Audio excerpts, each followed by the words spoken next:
Thank you.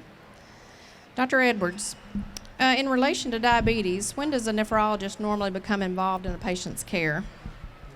Well, so there are really two ways that a primary care doctor may be assessing a patient's kidney function. One are through blood test, and the other are through urine test.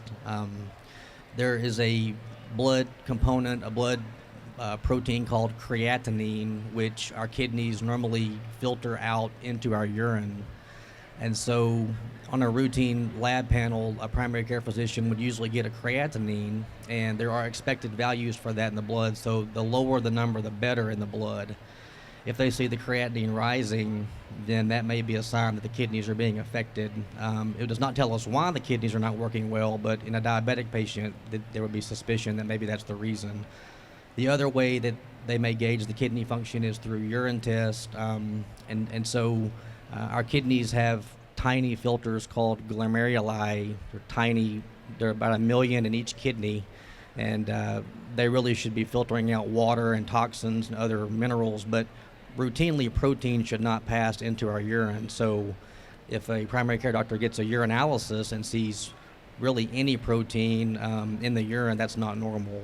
And so to answer the question, if they saw the blood creatinine rising, or they saw protein in the urine, that might be a sign that diabetes is beginning to affect the kidneys. And really,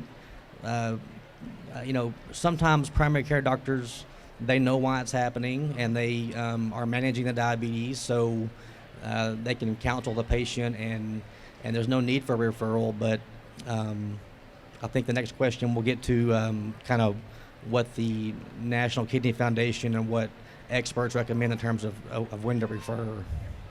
Yep, you can go ahead and talk about that. Okay, yeah. Good question. Yeah, so we have a staging system where we stage what's called chronic kidney disease, or CKD. There are 5 stages of CKD. So stage 1 is the mildest impact on the kidneys, or the best kidney function, and stage 5 is the worst kidney function.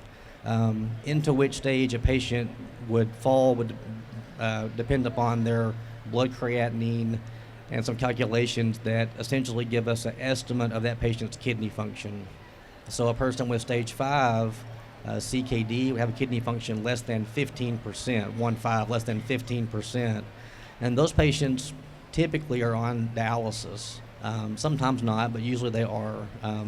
So I guess as a rule, we like to see patients when their kidney function's less than 60%. So CKD stage 3 is the kidney function from 30 to 60%. Stage 4 is 15 to 29%. So really less than 60%, or CKD stage 3, 4, or 5 is where we normally become involved.